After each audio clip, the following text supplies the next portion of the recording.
ketika melihat sosok seperti pocong.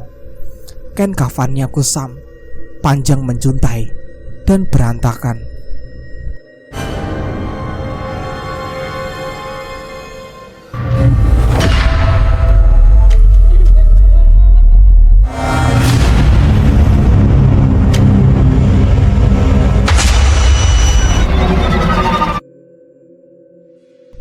Hari itu menjadi yang pertama kali aku mendapat izin dari mama untuk pergi keluar lebih lama, lebih tepatnya menginap.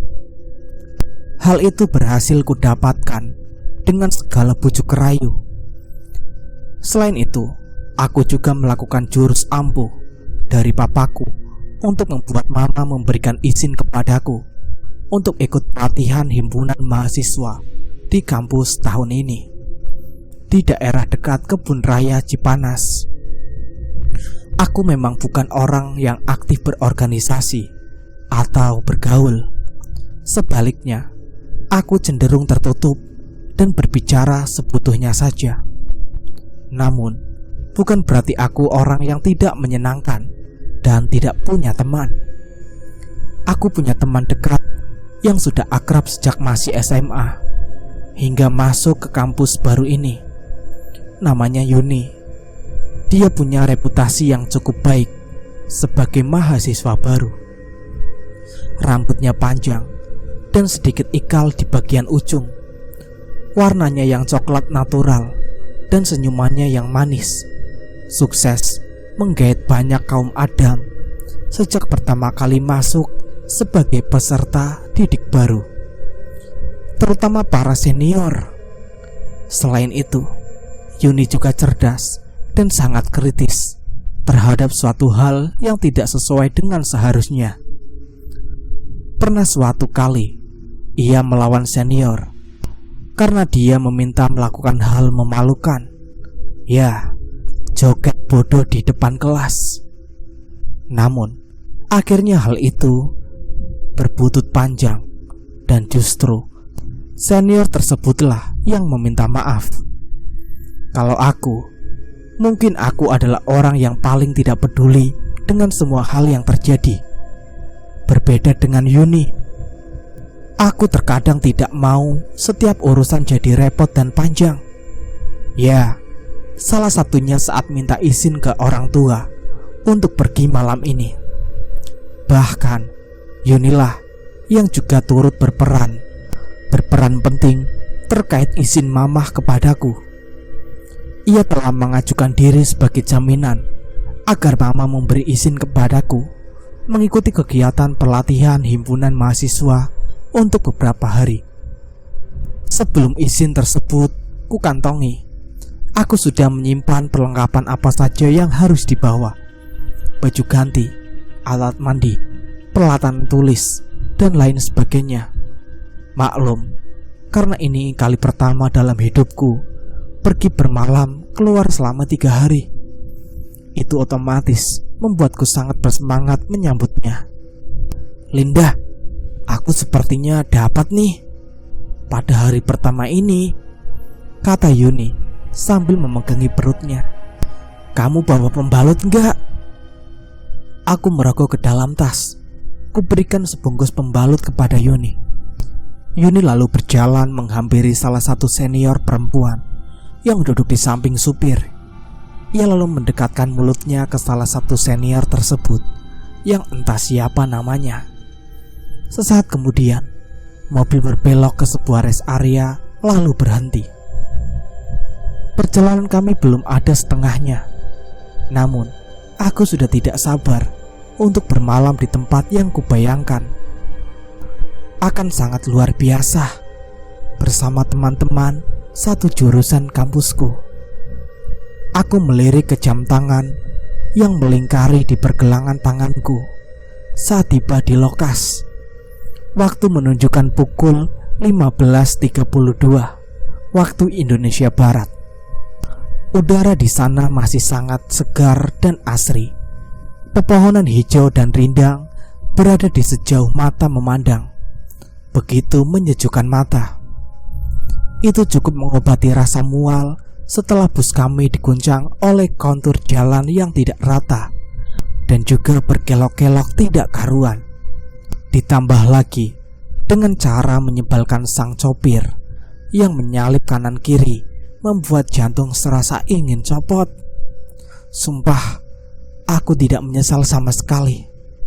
Aku disambut oleh pemandangan yang sangat indah dan sepoi angin yang sejuk. Kami semua lalu dibariskan di sebuah lapangan berumput dengan pemandangan danau kecil di seberang. Tidak jauh dari danau itu terdapat sebuah villa besar. Meski bangunannya sedikit tua, namun itu tidak mengurangi kesan mewah di villa tersebut. Salah satu senior berjalan maju di hadapan kami. Ia lalu mulai membacakan peraturan selama berada di sana, jadwal kegiatan, dan juga lokasi kamar tidur kami. Untuk perempuan, satu kamar ditempati maksimal 3 orang. Sementara untuk laki-laki, satu kamar ditempatnya 4 orang. Padahal sebelumnya aku menyangka kami akan tinggal di sebuah villa megah di pojok danau indah ini. Namun, aku dibuat heran ketika para senior menggiring kami ke jalan setapak yang sangat sempit melewati villa itu. Kami lalu masuk ke dalam sebuah hutan dengan pepohonan yang rantingnya sangat rendah, menjulur ke jalan, hingga kami harus masuk secara hati-hati. Itu membuat kami harus sedikit menunduk dan berjalan pelan. Kami melewati jembatan sederhana yang terbuat dari ikatan bambu. Di bawahnya mengalir seperti sungai kecil dengan air yang jernih. Semakin masuk ke dalam, entah kenapa aku makin merinding. Bukan apa-apa, aku ini takut gelap. Entah kegelapan membuat perasaanku tidak enak. Untung saja ini masih ada matahari yang menembus sela-sela pepohonan. Aku tidak bisa membayangkan jika sudah larut malam. Yuni tampaknya tidak khawatir. Rasa sakitnya di perutnya di perjalanan sepertinya sudah hilang, dan sekarang wajahnya tampak ceria dan bersemangat sekali seperti biasanya. Setelah sekitar 15 menit, kami masuk ke dalam, melewati jalanan yang menurutnya menyeramkan tadi. Akhirnya, kami semua sampai di sebuah halaman dengan pondok-pondok kayu di sekitarnya, dengan satu aula berbentuk panggung kayu, lengkap dengan gamelan dan angklung di sudutnya. Ternyata, pondok-pondok kayu yang aku lihat adalah kamar-kamar yang akan kita tempati. Aku memperhatikan sekeliling tempat itu. Ada rasa sedikit cemas karena tempat itu benar-benar dikerumuni oleh pepohonan rimbun dengan batang-batang pohon besar yang sudah tua. Aku begitu khawatir ketika pemandu bilang bahwa listrik dan air sudah terpenuhi sampai sini. Namun, ada sedikit ragu muncul ketika ia bilang bahwa kita, perempuan, tidak diperkenakan menyemprot minyak wangi selama berada di tempat ini. Bisa dibayangkan 3 hari tanpa minyak wangi. Astaga, aku tidak tahu apa alasannya, tapi aku rasa Yuni juga rada sebal mendengarnya.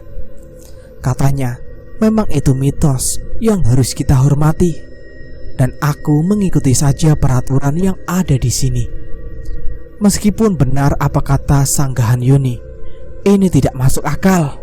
Sementara itu kami berbenah dan mengikuti kegiatan sesuai dengan yang dijadwalkan. Suara besar generator listrik sudah mulai terdengar keras. Pertanda matahari sudah mulai terbenam.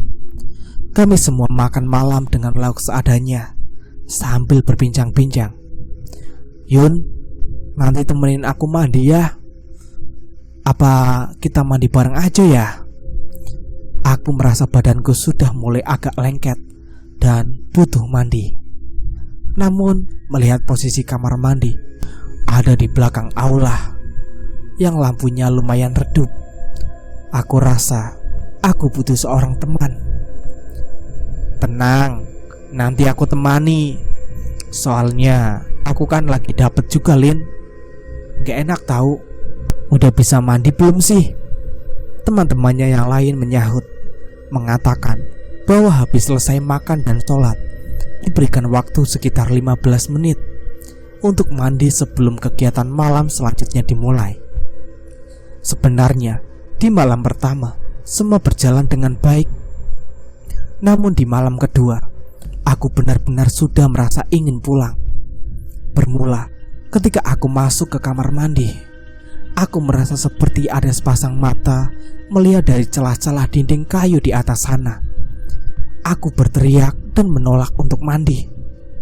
Yuni dan teman-temanku bersikeras berkata bahwa tidak ada apapun di sana.